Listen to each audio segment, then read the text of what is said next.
ค่ะทีนี้นะคะเราจะมาถักใบของกุหลาบกันนะคะลักษณะใบที่เราถักจะเป็นแบบนี้นะคะถักเสร็จก็จะรีดสักนิดหนึ่งนะคะที่ด้านหลังของตัวใบนะคะเสร็จแล้วนะคะจะมาพันประกอบกัน3กีบแบบนี้นะคะ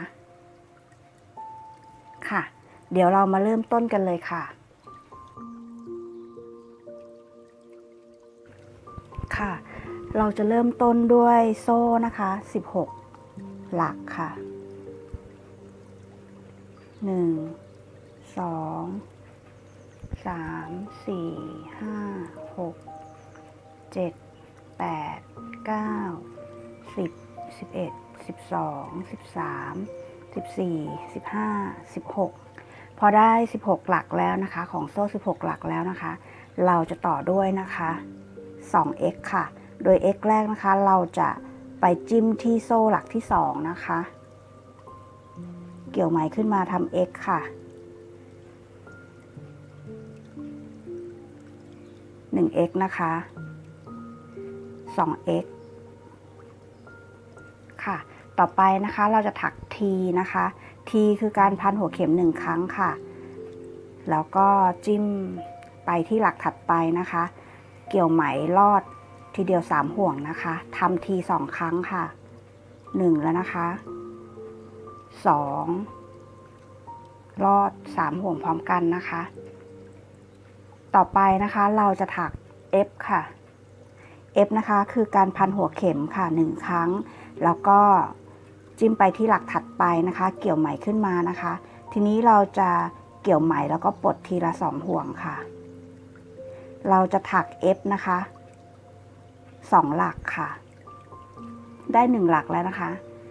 ทำ F อีก1หลักค่ะที่หลักถัดไปนะคะพันหัวเข็มปลดทีละ2ห่วงนะคะได้2 F แล้วนะคะทีนี้นะคะหลักถัดไปนะคะเราจะทำ TR นะคะ TR คือการพันหัวเข็ม2ครั้งนะคะแล้วเราก็จิ้มที่หลักถัดไปเลยค่ะเราจะทำ TR 2หลักค่ะแล้วก็เกี่ยวไหมนะคะปลดทีละ2ห่วงค่ะจะได้ทั้งหมดปลด3ครั้งนะคะได้1 TR แล้วนะคะพันหัวเข็ม2รอบนะคะแล้วก็จิ้มที่หลักถัดไปค่ะเกี่ยวไหมขึ้นมาค่ะแล้วก็ปลดทีละ2หลักนะคะ2ห่วงนะคะได้ทั้งหมด3ครั้งนะคะเราได้2 TR แล้วนะคะทีนี้นะคะหลักถัดไปนะคะเราจะทำ V ค่ะ V ของ TR นะคะ TR คือการพันหัวเข็ม2ครั้งจิ้มลงไปที่หลักถัดไปนะคะแล้วก็ปลดทีละ2ห่วงค่ะแต่ทีนี้เราจะทำ V นะคะ V คือทำ TR 2ครั้งค่ะที่หลักเดียวกันนะคะเดี๋ยวเรามาเริ่มพร้อมกันใหม่นะคะทำ TR 2ครั้งก็คือพันหัวเข็ม2ครั้งค่ะที่หลักเดียวกันค่ะปลดทีละ2ห่วงนะคะ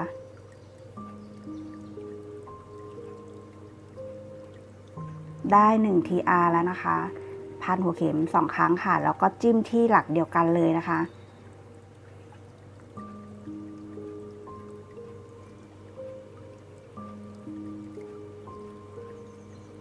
เราได้แล้วนะคะ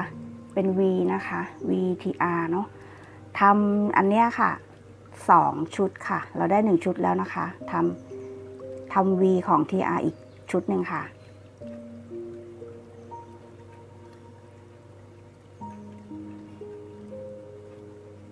จิ้มที่หลักเดิมนะคะค่ะจากนั้นนะคะต่อไปนะคะเราจะทำ TR นะคะอีก2หลักค่ะพันหัวเข็ม2ครั้งนะคะจิ้มที่หลักถัดไปนะคะปลดทีละ2ห่วงค่ะได้1แล้วนะคะ1 TR ที่2ค่ะ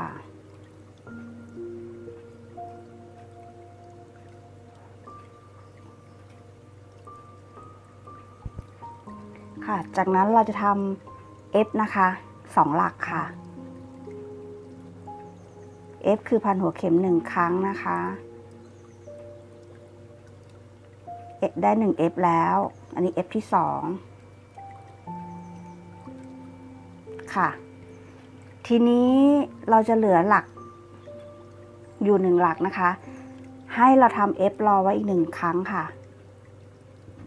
ในช่องนี้นะคะในหลักสุดท้ายตรงนี้นะคะเราจะต้องถัก F ทั้งหมด3ครั้งในหลักเดียวกันนะคะแต่ว่าให้เราถัก F รอไว้ก่อน1ครั้งนะคะแล้วเดี๋ยวเราจะใช้ลวดนะคะเสียบไปที่ตรงหลักนี้ค่ะหลักที่เราทำ F รอไว้นี่แหละค่ะเราใช้ลวดนะคะที่เราตัดไว้แล้วนะคะแบ่งครึ่งไว้แล้วนะคะเราก็มาพับครึ่งอีกนิดนึงค่ะแล้วก็เอาด้านหนึ่งนะคะจิ้มไปที่พอ1คอที่เราทำ1ครั้งไว้เมื่อกี้เนี่ยค่ะหลักสุดท้ายนะคะจิ้มไปเลยค่ะจากนั้นนะคะเราบีบนะคะให้แน่นให้ลวดแน่นติดกันนะคะถ้าเพื่อนๆมีครีมนะคะใช้ครีมหนีบปลายเลยค่ะหนีบตรงรอยพับนะคะให้แน่น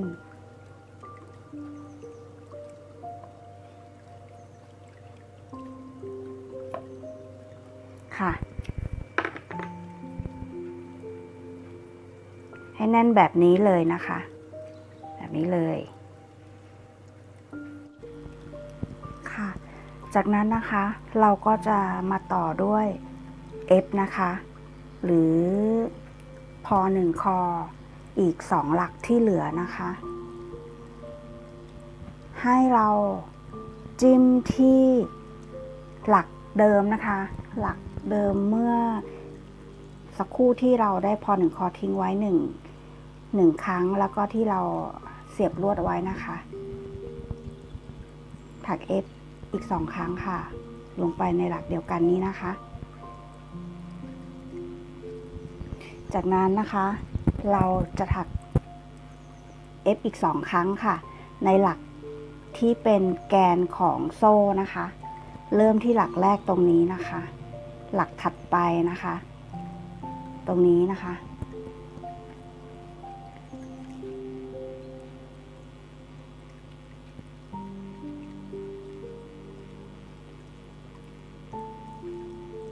หลักนี้จะเป็น F ที่1นะคะแล้วก็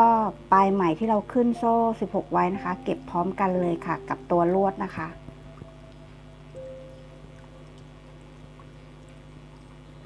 1 F แล้วนะคะแล้ว F ที่2ก็หลักถัดไปค่ะตรงนี้นะคะ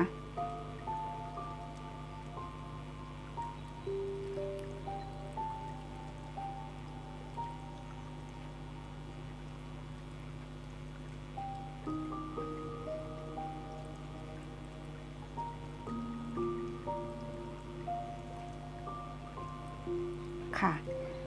ทีนี้เราจะมาทำ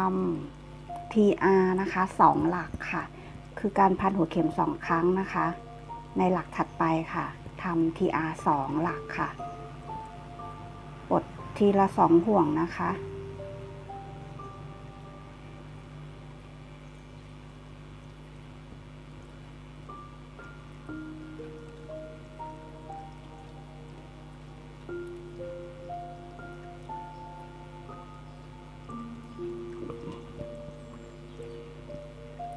1แล้วนะคะ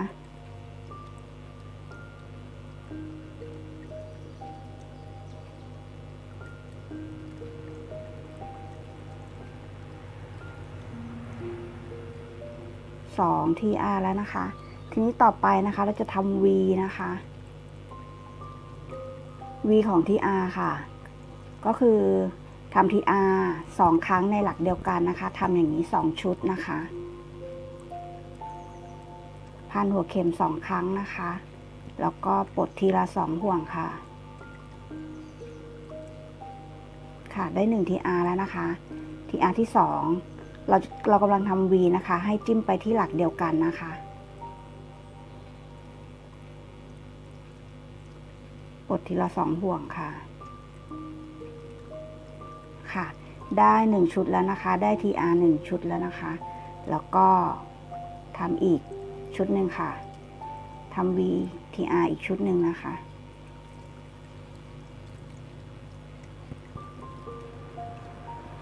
จิ้มที่หลักเดิมค่ะ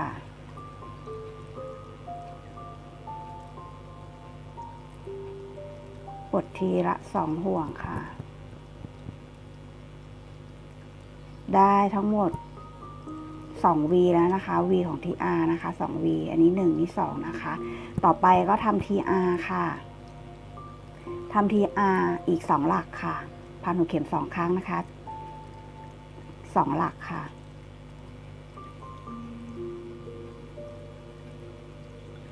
กดทีละ2ได้1 TR แล้วนะคะทำอีก1ค่ะ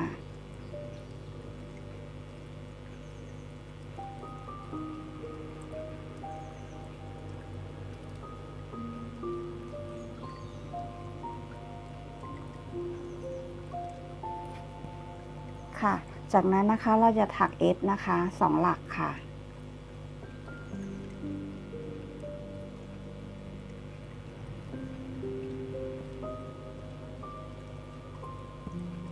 F คือพอ1 คอนะคะเราได้1 ครั้งแล้วนะคะถักอีก1 ครั้งค่ะ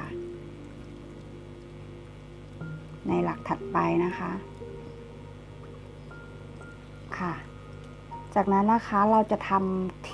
ค่ะ2 ครั้งคือพันหัวเข็มนะคะพันหัวเข็มในหลักถัดไปค่ะแล้วก็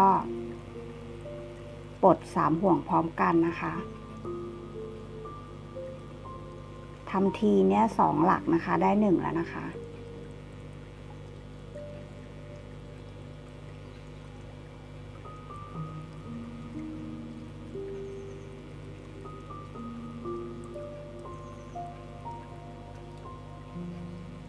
ค่ะ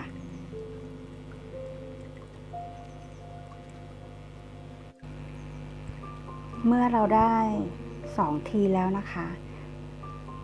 ต่อไปเราจะถัก 2x ค่ะในหลักถัดไปนะคะ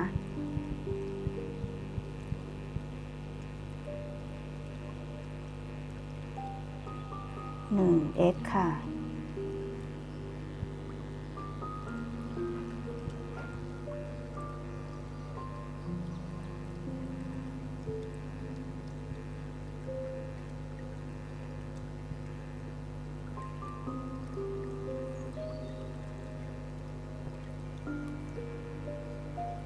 2x ค่ะ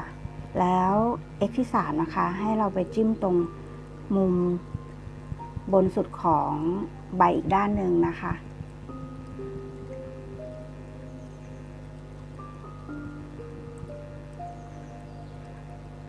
อย่างนี้นะคะด้านหลังก็จะเป็นแบบนี้นะคะก็จะเป็นการเก็บตัวลวดไปด้วยในตัวนะคะทีนี้นะคะจากนั้นนะคะเราจะทำแถวที่2นะคะแถวที่2ก็จะง่ายๆนะคะใช้2 โซ่นะคะจะทำให้ดูเหมือนกลีบใบของกุหลาบมีหยักเล็กๆนะคะพอโซ่2เสร็จแล้วนะคะเราเอาไหมข้ามลวดมาอยู่ด้านบนลวดนะคะแล้วก็จิ้มไปที่โซ่แรกของหลักเริ่มต้นตัวใบค่ะเกี่ยวไหมลอดผ่านนะคะให้เราทำ C นะคะค่ะแบบนี้นะคะแล้วก็โซ่2แล้วก็ C ที่หลักถัดไปนะคะทำทุกหลักอย่างนี้เลยนะคะโซ่2 C ที่หลักถัดไปค่ะ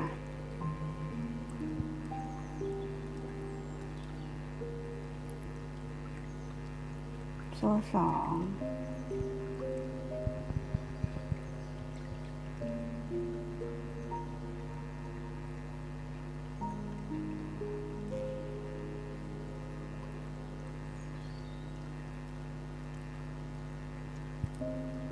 ให้ทำแบบนี้นะคะจนมาถึงมุมใบด้านบนนะคะ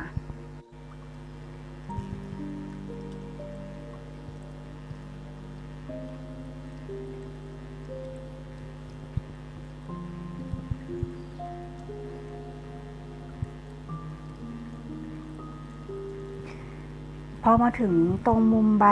ด้านบนนะคะที่เราทำ3 พอ 1 คอเอาไว้ตรงนี้นะคะเราถักโซ่2นะคะแล้วเราก็จิ้มที่หลักถัดไปนะคะควักไหมขึ้นมาตรงนี้ให้เราทำ x นะคะทำ x 1 ครั้งนะคะแล้วก็โซ่2ขึ้นไปค่ะแล้วทีนี้เราก็เอาเข็มมาสอดที่ตรง2 ห่วงที่เป็นฐานของ x ที่เราทำไว้ตรงนี้นะคะแล้วก็เกี่ยวไหมลอดผ่าน3 ห่วงเลยค่ะ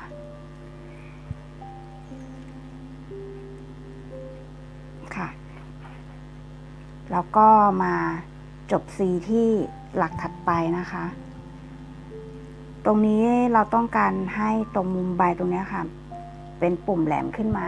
ชัดเจนนิดนึงค่ะเราก็เลยต้องทำโซ่แล้วก็คอทอนะคะหรือ x นั่นเองนะคะทีนี้ต่อจากนี้เราก็ทำ2 โซ่แล้วก็ C ในหลักถัดไปนะคะเหมือนเดิมเลยค่ะทำจนถึงโคนใบเลยนะคะ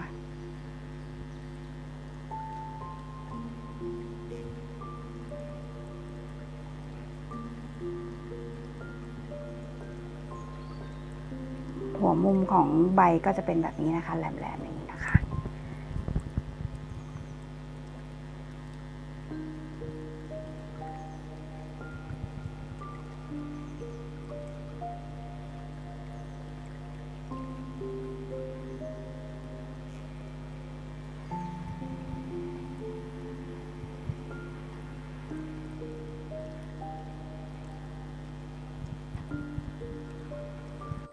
ค่ะพอเรามาถึงหลักสุดท้ายของโคนใบแล้วนะคะ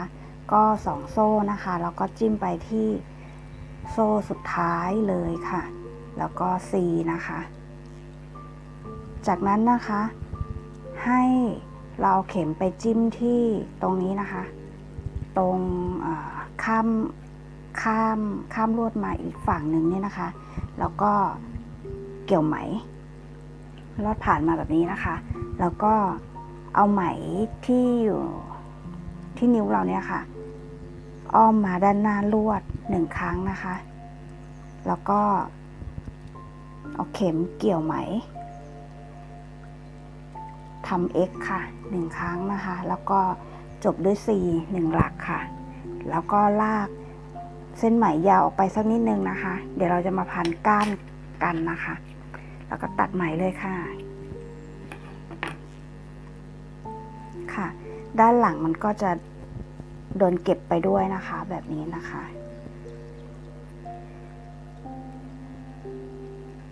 ค่ะทีนี้เราก็จะจัดใบสักนิดนึงนะคะ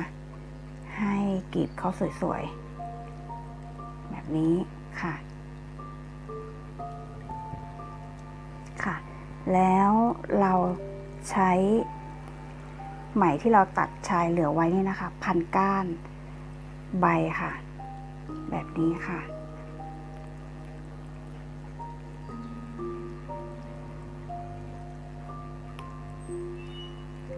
พันแน่นๆนะคะจนสุดปลายลวดเลยค่ะเมื่อสุดปลายลวดแล้วนะคะเหลือไว้สักนิดหนึ่งนะคะลวดนิดหนึ่งแบะลวด2 แฉกออกมานะคะแล้วก็เอาปลายไหมพาดตรงกลางนะคะแล้วก็บิดลวดค่ะให้ลวดเนี่ยพันกับปลายไหมที่เราพันไว้เมื่อสักครู่นี้นะคะก็จะแน่นค่ะที่เหลือก็ตัดทิ้งเลยค่ะจากนั้นนะคะเราเอาไปรีดนะคะนิดนึงรีดตรงด้านหลังนะคะจัดใบให้สวยแล้วก็รีดด้านหลังไฟอ่อนนะคะเรามาประกอบใบกันนะคะเราจะใช้3 ใบต่อ1 ดอกนะคะเราเอาใบวางแบบนี้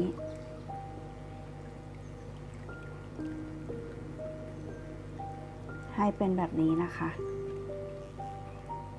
เดี๋ยวเราพันก้านก่อนแล้วก็ค่อยมาจัดกลีบใบนะคะ ให้มันเหลื่อมกันนิดนึงแบบนี้นะคะ แล้วก็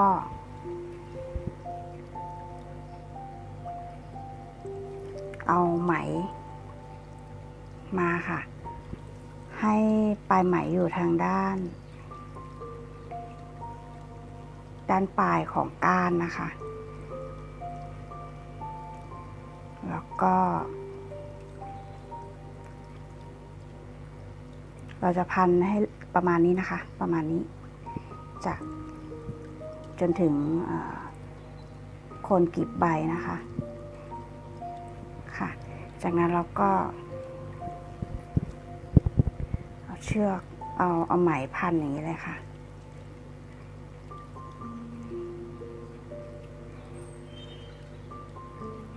แน่นๆเรียงเส้นไหมแบบนี้นะคะให้สุดลวดนะคะพอสุดลวดแล้วจับไหมไว้ก่อนนะคะตรงนี้ปลายลวดที่โผล่มานะคะเราจับมา1 เส้นค่ะง้างออกมาค่ะเพื่อที่เราจะเอาไหมเข้าไปคล้องเกี่ยวไว้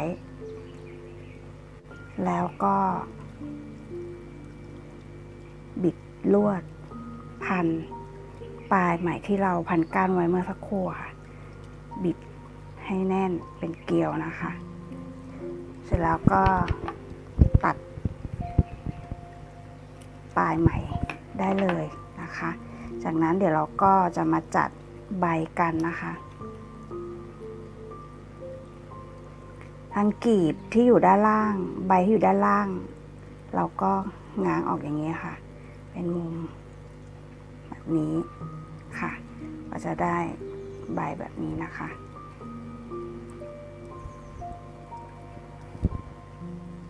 อย่างนี้นะคะใบกุหลาบของเราก็เรียบร้อยค่ะ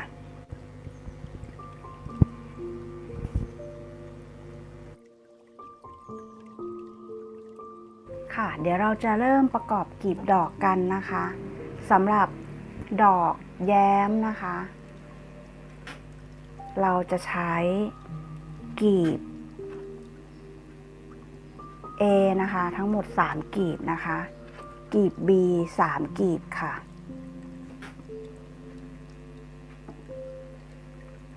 ในส่วนของดอกบานนะคะแบบนี้นะคะเราจะใช้นะคะกลีบ A นะคะ3 กลีบค่ะกลีบ B ค่ะ3 กลีบนะคะแล้วก็ใช้กลีบ C นะคะ5 กลีบนะคะแบบนี้ค่ะแล้วสำหรับดอกบานแฉ่งนะคะสำหรับดอกบานแฉ่งนะคะบานมากๆแบบนี้นะคะแบบนี้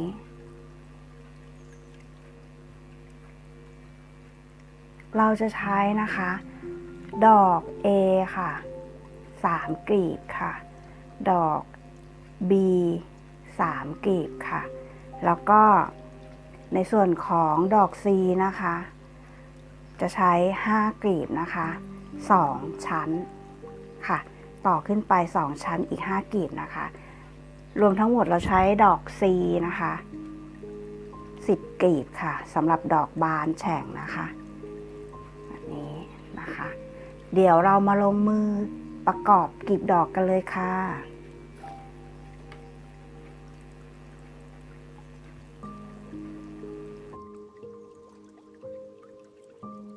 เริ่มต้นนะคะเราต้องเอาก้านดอกนะคะแบบนี้นะคะเราใช้ครีมนะคะมาดัดตรงส่วนที่เราจะเข้ากลีบนะคะให้งอลงมานิดนึงนะคะเราจะได้ไม่ต้องใช้โฟมนะคะเป็นแกนในของดอกนะคะ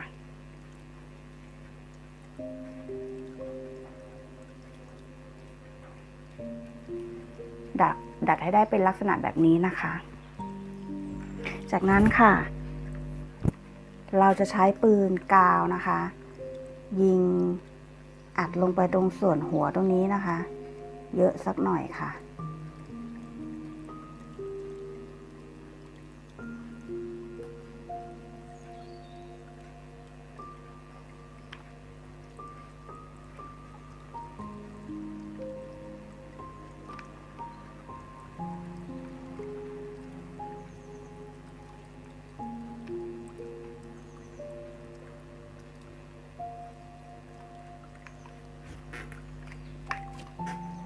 แล้วก็ใช้ดอก A นะคะ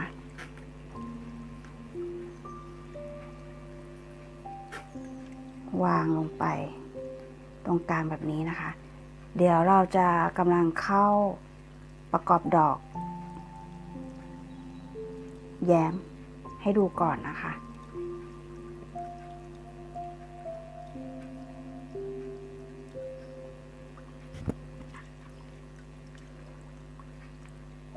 เอากาวติดด้านนอกตรงเนี้ยกลีบที่มันทบกันตรงนี้ค่ะนิดนึงค่ะ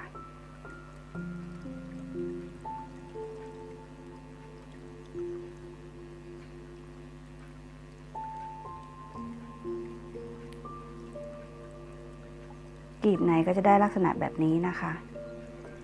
ส่วนกลีบที่2นะคะก็ยังใช้ดอก A อยู่นะคะ เราจะวางประกบแบบนี้นะคะ ลองทาบดูก่อนนะคะ ใช้2กลีบที่เหลือค่ะของกลีบ A นะคะเป็นแบบนี้นะคะให้มันเหลื่อมขึ้นมาจากกลีบแรกนิดเดียวพอนะคะ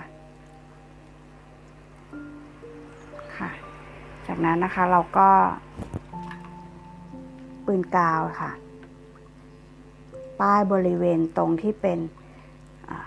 โคนกลีบที่เราถักโซ่4ไว้นะคะตรงนี้นะคะนิดนึง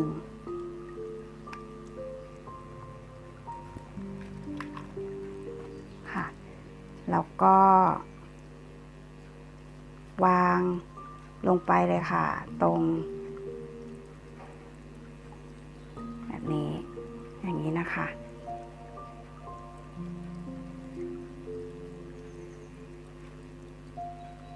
เสร็จแล้วเราจะยังไม่ใช้ปืนกาวมาด้านนี้เรายังไม่ใช้กาวนะคะเราจะปืนกาวมาจิ้มตรงด้านนี้ก่อนนิดเดียวนะคะเพราะว่าเดี๋ยวกาวจะทะลักออกมาข้างนอกกลีบจะเลอะเทอะค่ะ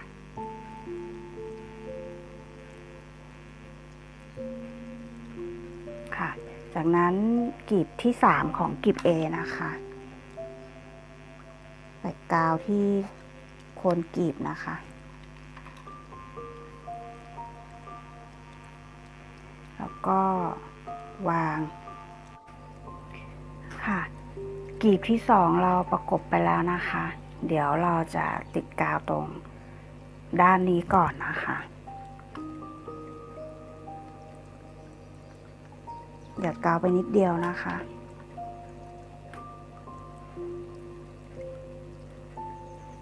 ค่ะสำหรับกลีบด้านนี้นะคะเราจะเอาซ้อนไว้ข้างในนะคะ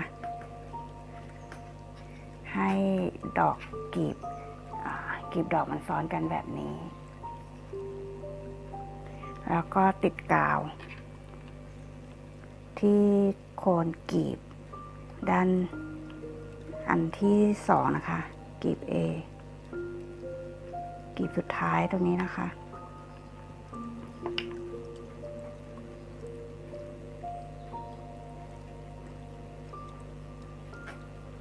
ค่ะ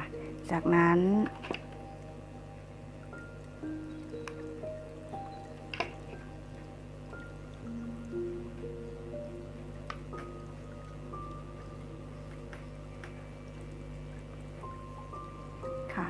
เราก็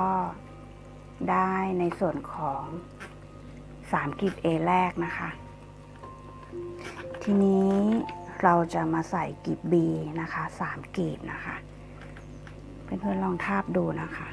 เราจะวางสลับกัน กับช่องชั้นที่สองนะคะให้ปุ่มที่เราทำของกลีบไว้เนี่ยนะคะอยู่ประมาณตรงกลางค่ะแบบนี้กลีบที่3ก็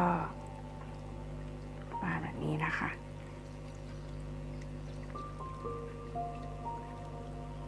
ประมาณนี้นะคะเมื่อเราลองทาบกลีบดูแล้วนะคะเราก็ดำเนินการติดกลีบเลยค่ะ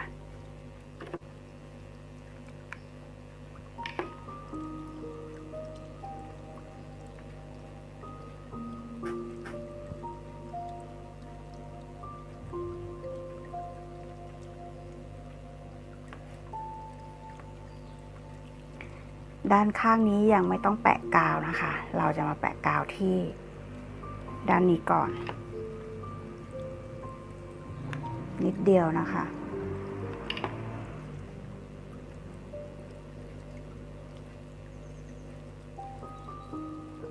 กลีบที่2ค่ะ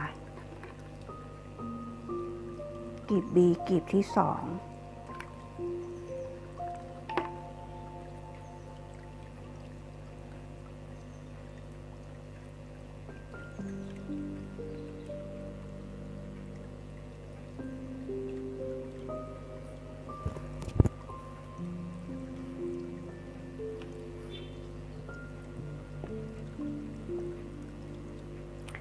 แล้วเราติดกาวด้านนี้เลยนะคะนิดเดียว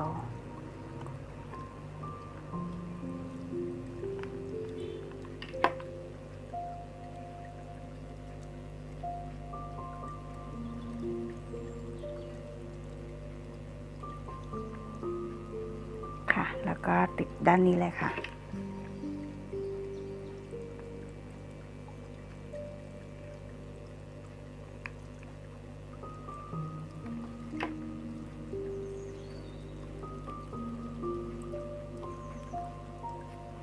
เหลือกลีบที่3นะคะสุดท้าย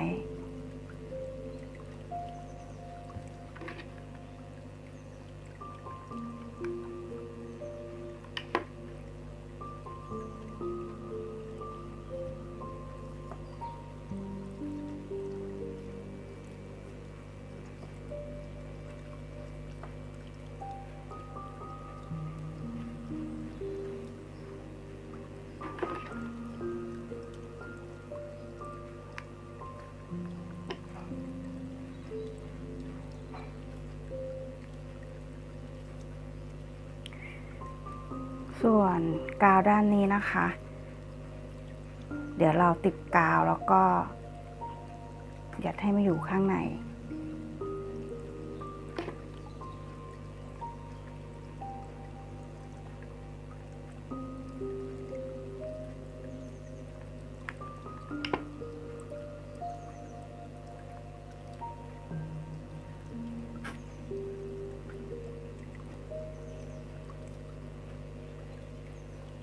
ด้านนอกนี้ติดกาวเลยค่ะ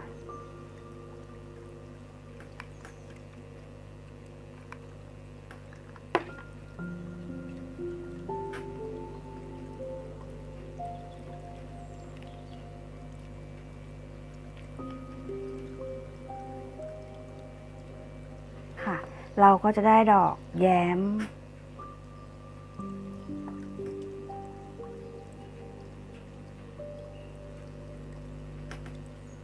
ของเราประมาณนี้นะคะแล้วเดี๋ยวเราจะเก็บตรงส่วนนี้นิดนึงนะคะใส่กาวไปน้อยๆนะคะ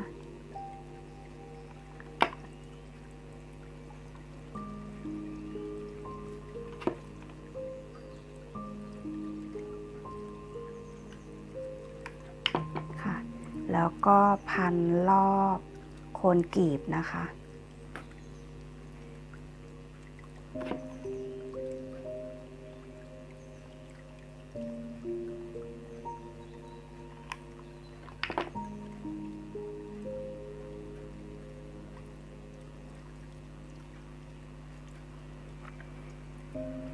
ส่วนที่เหลือ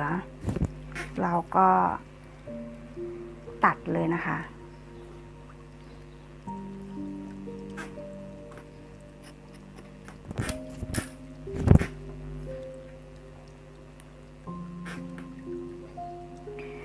จากนั้นเราก็จะใช้อันนี้นะคะ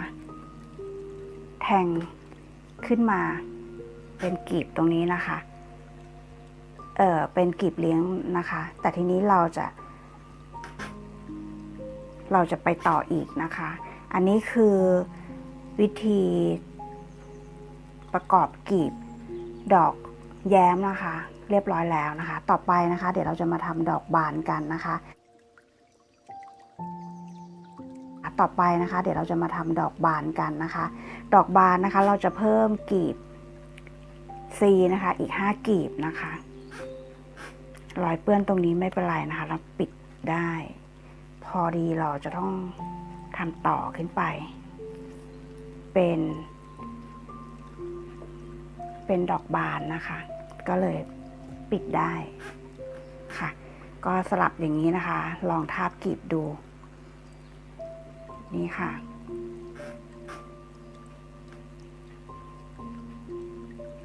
เรียงกลีบแบบนี้นะคะจนครบ5กลีบนะคะแล้วก็เริ่มเลยค่ะกาวนะคะ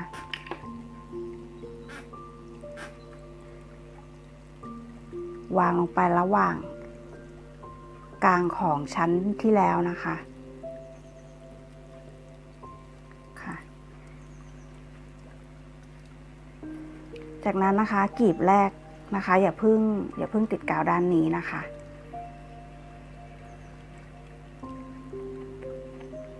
ติดกาวด้านนี้ได้นะคะ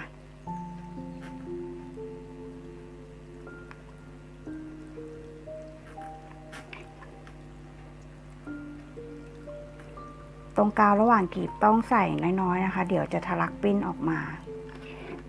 งานจะดูไม่สวยนะคะแล้วกลีบที่2นะคะใส่กาว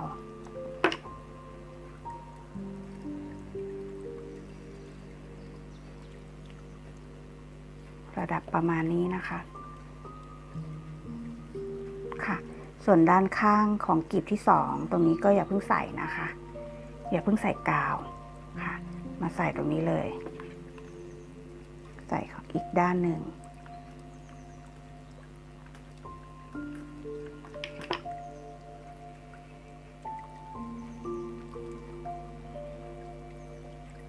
ค่ะ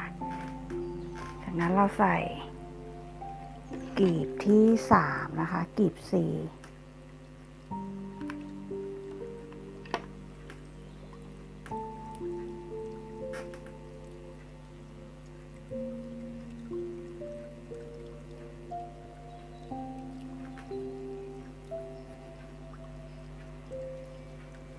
กลีบ C กลีบที่3นะคะเรายิงกาวด้านนี้ได้เลยค่ะนิดเดียว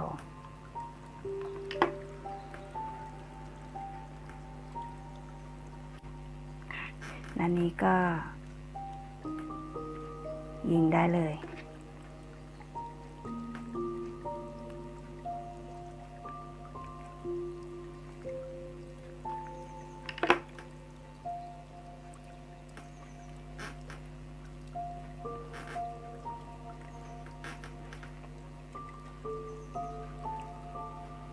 กลีบที่4นะคะทีนี้มาถึงกลีบแรกที่เราเว้นไว้ไม่ต้องยิงกาวนะคะเรากลับมายิงได้เลยค่ะเพราะว่ากลีบที่4มันจะบังไปหมดค่ะเอากลีบที่4จะต้องใส่ตรงนี้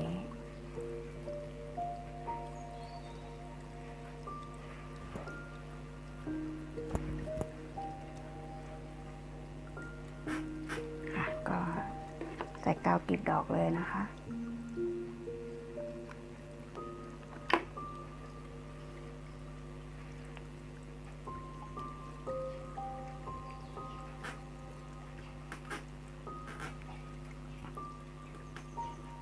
ใส่ กาวด้านข้างได้เลยค่ะ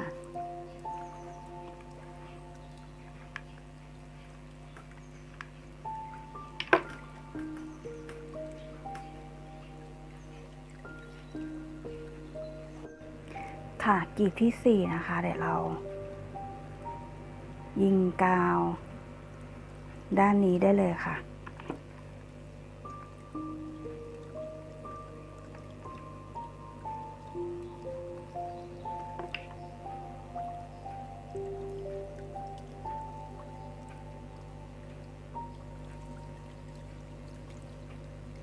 ค่ะเหลือกลีบที่5นะคะของดอก4กลีบ4นะคะ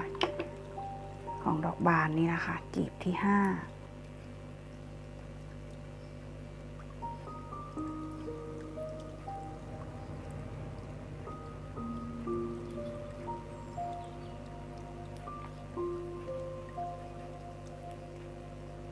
ด้านนี้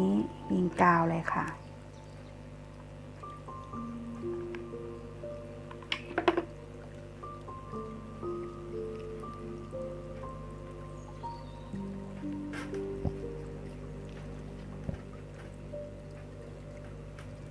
ทีนี้กลีบที่5นะคะเราจะไม่ยัดเข้าไปในกลีบที่2เนาะกลีบที่2ตัวนี้เดี๋ยวเรายิงกาวเลยค่ะ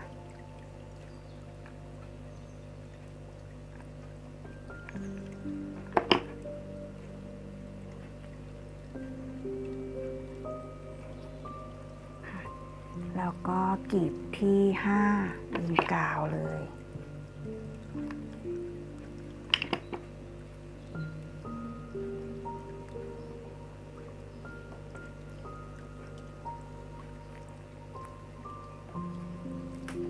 เราก็จะได้ดอกบานแบบนี้นะคะ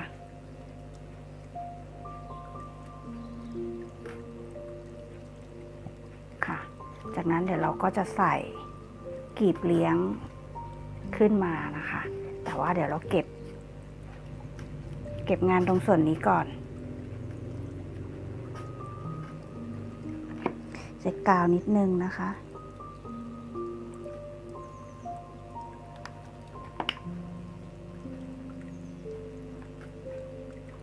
ค่อยๆเก็บไป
ได้ที่เหลือนะคะตัดเลยค่ะก็ได้ในส่วนของดอก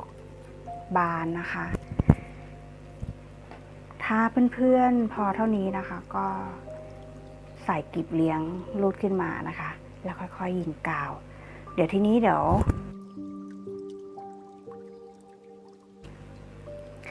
ปูจะต่อเป็นดอกบานแฉ่งนะคะขึ้นไปอีก5กลีบนะคะกลีบ C ขึ้นไปอีก5กลีบนะคะก็วางเรียงกันอย่างนี้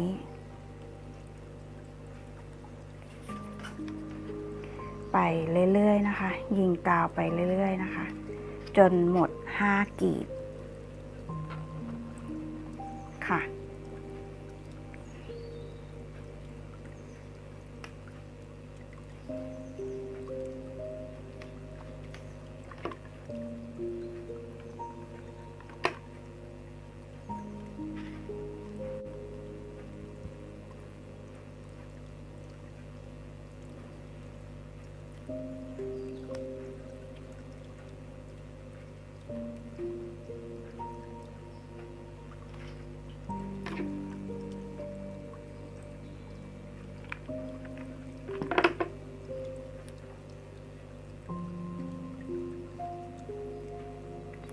ดูกันนะคะ ดอกบานแฉ่งนะคะ มาได้ทั้งหมดแล้วนะคะ ใส่กลีบซีมา10กลีบแล้วเรียบร้อยนะคะตรงนี้แล้วก็เก็บปลายไหมที่เหลือตรงนี้เรียบร้อยแล้วนะคะ เดี๋ยวเราจะใส่กลีบเลี้ยงกันค่ะ เอากลีบเลี้ยงนะคะหงายด้านผิดออกมานะคะแล้วก็แทงลงไปที่ก้านดอกเลยนะคะแล้วก็ลูดขึ้นมาลูดขึ้นมา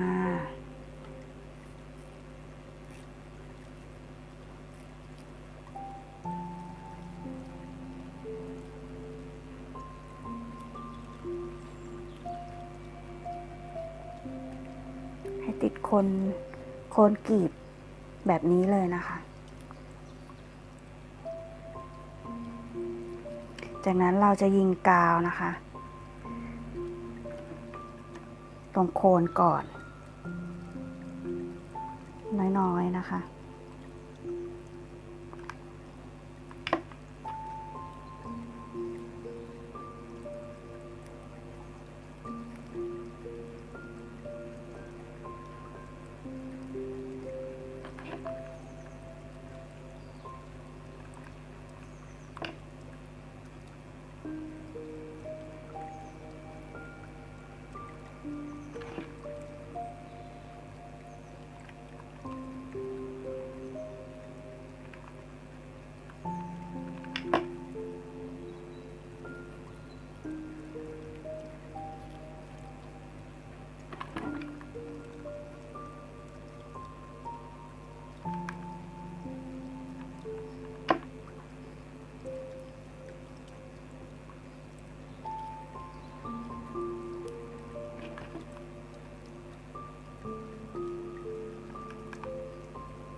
จากนั้นเราก็มาดูนะคะ วางกลีบเลี้ยงลงไปให้ได้แฉกที่สวยงามเท่ากันนะคะประมาณเท่ากันแบบนี้ค่ะแล้วค่อยๆยิงกลีบเลี้ยงทีละกลีบนะคะใส่กาวน้อยๆนะคะเดี๋ยวจะทะลักง่ายตรงนี้ค่ะแล้วก็ค่อยวางกลีบเลี้ยงทาบลงไปที่กลีบดอกนะคะ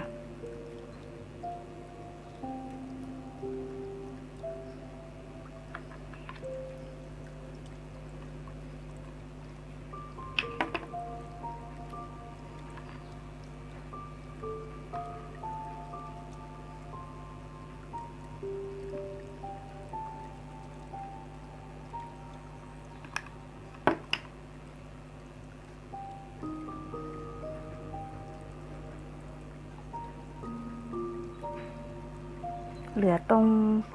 ปลายแหลมของกลีบเลี้ยงไว้นิดนึงนะคะไม่ต้องติดกาวค่ะ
ได้แล้วนะคะกลีบเลี้ยงค่ะทีนี้นะคะเราจะ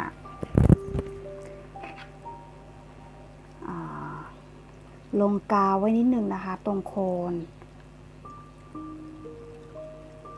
กีบเลี้ยงนะคะลงไว้นิดนึงนะคะแล้วก็นะคะเอาไหมนะคะที่เราถักสีเขียวนะคะมาวางทาบนะคะเพราะเราจะพันก้านดอกกันวางไปบนกาวที่เรายิงไว้เมื่อสักครู่นะคะค่อยๆพันค่ะค่อยๆพันค่ะเมื่อเราพันดอกมาได้ประมาณนี้นะคะเราก็จะเอาใบนะคะวางทาบลงไปนะคะใบก็จะอยู่ประมาณนี้ละค่ะเนาะประมาณนี้เนาะค่ะเมื่อเราวัดระดับใบได้แล้วนะคะเราใช้ปืนกาวค่ะ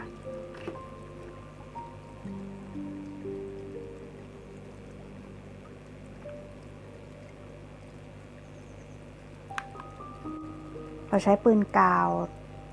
ทาลงไปก่อนนะคะ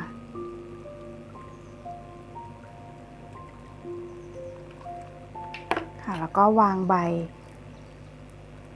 ตามแนวกาวที่เราวางไว้เลยค่ะ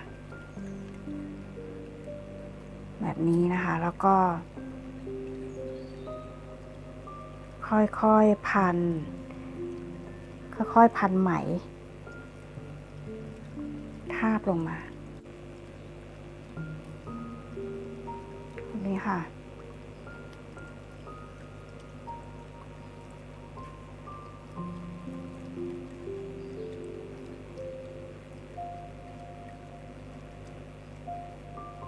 เราจะพันไหมยาวลงไปตลอดก้านเลยนะคะ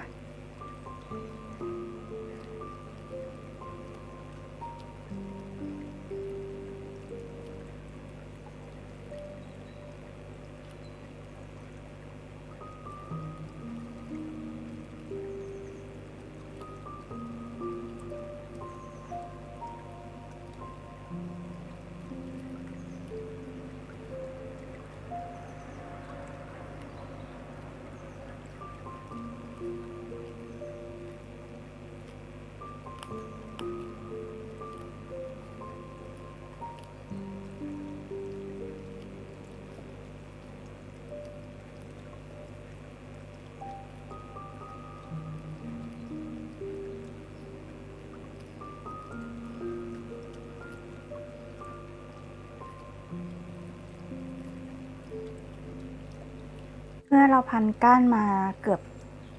ถึงปลายก้านแล้วนะคะเดี๋ยวเราจะยิงกาวไปนิดนึงค่ะค่ะแล้วก็พันรอบกาวนะคะ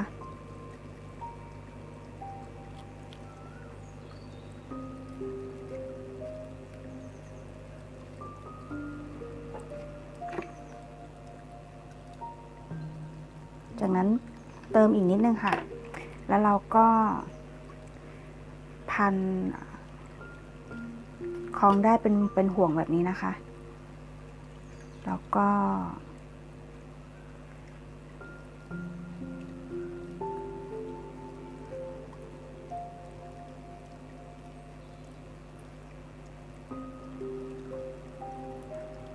ค่ะทำสัก2-3 ครั้งนะคะเพื่อที่ปลายไหมจะได้ไม่ดิ้นหลุดออกมานะคะดึงให้แน่นค่ะ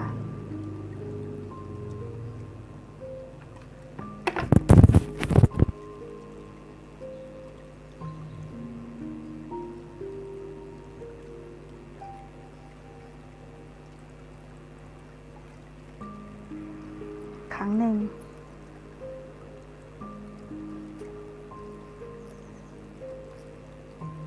ค่ะจากนั้นเราก็ตัดเลยนะคะ